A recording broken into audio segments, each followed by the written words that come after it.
సోహైల్ అన్నీ తానై నడిపిస్తున్నాడు అని అందరూ చెప్తా ఉన్నారు.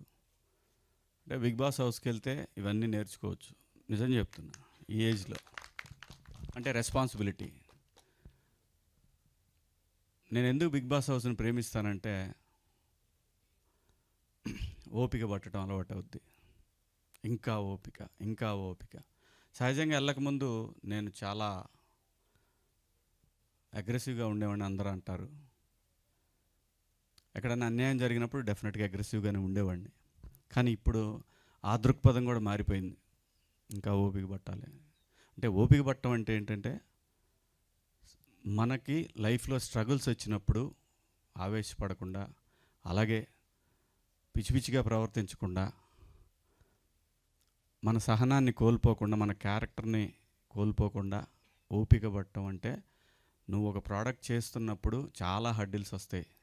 నేను హీరోగా 63 సినిమాలు 64 సినిమాలు నిన్న లెక్కేసా. 64 సినిమాల్లో నేను దాదాపు 50 సినిమాలకి నాది సోహైల్ చేసిన పనే. ఎందుకంటే ఎలాగైనా నిలబడాలి, ఎలాగైనా సరే నిలబడాల్సిందే. అది వచ్చిన డబ్బులు ఖర్చు పెడతామా, మన దగ్గర ఉన్నది ఖర్చు పెడతామా, లేదంటే అప్పులు తెచ్చి పెడతామా, ఇవన్నీ కూడా ఏంటంటే మనం ఎలాగైనా ఇక్కడ నిలబడాలి అనే తపన. అది వర్కౌట్ అవుద్ది, ఇట్ టేక్స్ టైం. అయినా సరే ఓపిక కావాలి. అందుకే అంటుంది పేషెన్సీ. ఈ ఏజ్లో అది ఎక్కడ అలవాటు అవుద్ది అంటే, బిగ్ బాస్ హౌస్కి వెళ్ళి వచ్చిన తర్వాత అలవాటు అవుద్ది. నిజంగా చెప్తున్నా, ఇదైతే వాస్తవం. బిగ్ బాస్ హౌస్ చాలా నేర్పిస్తుంది జీవితంలో, మనిషికి చాలా చాలా చాలా నేర్పిస్తుంది. నా వయసుకి నేను ఖచ్చితంగా ఓపిక అనేదాన్ని ఇంకో 10 రెట్లు పెంచుకున్నాను. అలాగే నాకు తెలిసి సోహైల్ ఇలా నిలబడి ఓ ప్రొడ్యూసర్కి నిలబడుతున్నాడంటే ఖచ్చితంగా అది అక్కడ నేర్చుకున్నదే అని నా అభిప్రాయం. ఇది నామినేషన్ వేసుకుంటే వేసుకో, నాకేం ప్రాబ్లం లేదు. సో ఈ సినిమా నాకు తెలిసి వీళ్ళందరూ కూడా ప్రముఖ నిర్మాత గోపి గారు కానివ్వండి, ఆయన మా ముందు తరం మనిషి. అంటే ముందు తరం అంటే మాకన్నా ముందు వచ్చాడని ఉద్దేశం. ముందు ఫిలిం నగర్లో కాలు పెట్టాడు. అది మా కర్మ కొద్ది, మా అదృష్టం కొద్దీ. సో వీళ్ళందరూ కూడా ఇందులో కోనేటి సీన్ కానీ, వీడి ఫ్రెండ్, గోపి ఫ్రెండ్. సో ఇంకా తర్వాత అదిగో వాడు ఉన్నాడు, ఇంకోడు ఉన్నాడు, అదిగో మా వాడు సీను వీడు చాలా ఇంత చిన్న పిల్లాడు అప్పుడు వచ్చాడు జెమినీ టీవీలో పనిచేసేవాడు. ఈడు నేను ముగ్గురం నమ్మండి నమ్మకపోండి, భోజనానికి కావాలంటే మెస్ ఉండేది. మెస్లో 10 రూపాయలు ఇస్తే, 15 రూపాయలు అయితే మేము ముగ్గురు తినేవాళ్ళం ఆఫీసులో. ఎందుకంటే మాకు ఎవరు లేరు ఇక్కడ. సో ఖచ్చితంగా రూము అదే పరిస్థితి. అక్కడి నుంచి వీడు నిజం చెప్పాలంటే చాలా కష్టపడి ఇంత దూరం వచ్చాడు. చాలా అంటే చాలా. అందరూ కూడా ఇవన్నీ ఎందుకు చెప్తున్నా అంటే, ఎగ్జాంపుల్స్ ఇక్కడ ఉన్న స్టోరీలు అన్నీ అయ్యే. ఏమీ పెద్ద బ్యాక్గ్రౌండ్లు ఉండి, లేదంటే సల్లపిల్లి జమీందారులు, లేదంటే ఇది ఏం లేదు. అందరూ రూపాయి కూడబెట్టుకొని ఇక్కడికి వచ్చి ఎట్లాగైనా సరే నిలబడాలి అనే తపంతో వచ్చారు. సో ప్రేక్షకులను కోరేది ఏంటంటే, వాళ్ళన్నీ మంచి ప్లాట్ఫామ్స్ వచ్చినాయి, ఓటీటీలు కానీ వీటన్నిటి కానీ. సరే ఓటీటీలో అయినా సరే చూడండి, అంత టైం లేకుండా ఉండదని నేను అనుకుంటున్నాను. ఓటీటీలో అయినా చూడండి అట్లీస్ట్. ఎందుకంటే చిన్న సినిమా అని ఈజీగా తీసుకోవద్దు. మీరు ఇవాళ చూడండి, నేను చేసిన సినిమాలన్నీ ఇప్పుడే వేస్తున్నారు. మంచి కథలే, టైం బ్యాడ్ అంతే, ఏం లేదు.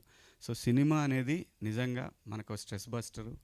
ఇక్కడ ఉన్న వాళ్ళందరికీ కూడా ఒక లైఫ్లో ఏదో రకంగా ఎదగాలి, నిలబడాలని చెప్పి హైదరాబాద్ వచ్చి ఫిల్మ్ ఇండస్ట్రీలో నిలబడాలని తపనతోటి పనిచేసేవాళ్ళు ఎవరు కూడా, ఒక్కొక్కరికి ఒక్కొక్క టైం వస్తుంది. ఆ టైం వచ్చి ఖచ్చితంగా వస్తాయి. వీళ్ళందరికీ మొత్తానికి అందరికీ టైం వస్తుంది. ఎవ్వడికి టైం రాకుండా ఎవ్వడు ఉండడు. ప్రతి వాడికి టైం వస్తాయి. ఒకటి ఓపిక కావాలి, కష్టపడి దాని మీద అంటే మన క్యారెక్టర్ అనేది చూపిస్తే ఖచ్చితంగా ఏదో ఒక రోజు నిన్ను మాత్రం తీసుకెళ్ళి అక్కడ కూర్చోబెడుతుంది. అందులో సందేహం లేదు. చాలా ఎగ్జాంపుల్స్ ఉన్నాయి దీనికి సినిమా ఇండస్ట్రీలో. సో ఎందుకంటే సోహైల్ గురించి చెప్పడానికి ఇదంతా చెప్తున్నాను. సోహైల్ అనేవాడు నిజంగా తనకు వచ్చినటువంటి అన్ని రెమ్యునరేషన్లు అవి ఇవి, ఇంకా కొంతమంది దగ్గర సంతకాలు పెట్టి రిలీజ్కి ఇవన్నీ చేస్తున్నాడు అబ్బాయి. అంటే డెఫినెట్గా ఖచ్చితంగా నిలబడతాడు. సినిమా పట్ల ప్యాషన్ ఉంది, ఎలాగైనా నిలబడాలనే కసి ఉంది. కాబట్టి ప్లీజ్ తనకి మీరందరూ కూడా సపోర్ట్ చేస్తారని ఆశిస్తూ, ముఖ్యంగా మీడియా మిత్రులకు, అలాగే సోషల్ మీడియా సమూహానికి అందరికి కూడా రిక్వెస్ట్ చేసేది ఏంటంటే ప్లీజ్ చిన్న సినిమాని బతికించండి, ఎదుగుతున్న ఆర్టిస్టులని నిలబెట్టండి. ప్రతి ఒక్కళ్ళు కూడా ఏదో ఒక సాధించాలి. మీరు ఎట్లయితే కెమెరాలు పట్టుకొని పెన్నులు పట్టుకొని వచ్చారు, అందరూ కూడా ఏదో ఒకటి సాధించాలని ఇక్కడికి వచ్చారు. ఈ సినిమాకి పనిచేసిన ఆర్టిస్టులు కానివ్వండి, ప్రతి ఒక్కళ్ళు కూడా, ప్రొడ్యూసర్ భాష పాపం ఊరికి చిన్న సంచి తీసుకొని వచ్చాడు. వీడికి చిన్న సంచి తీసుకొని, సార్ మనం సినిమా తీద్దామని వచ్చినాం సార్ అన్నాడు. అమ్మా దొరికిండ్రా గోపిగాడికి అనుకున్నా. అంటే గోపి దగ్గరికి వస్తారు అందరూ. మరి కంప్లీట్ చేశాడు కదా, కొంచెం స్ట్రగుల్స్ హడ్డిల్స్ ఉంటాయి, కానీ సినిమా తీస్తాడు, బయట వేస్తాడు.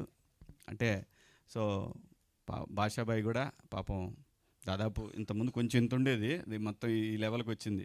రిలీజ్ నాటికి ఏ లెవెల్కి వెళ్ళుద్దో తెలియదు, అది వెళ్ళిద్ది, కానీ ఖచ్చితంగా నిలబడతాడు.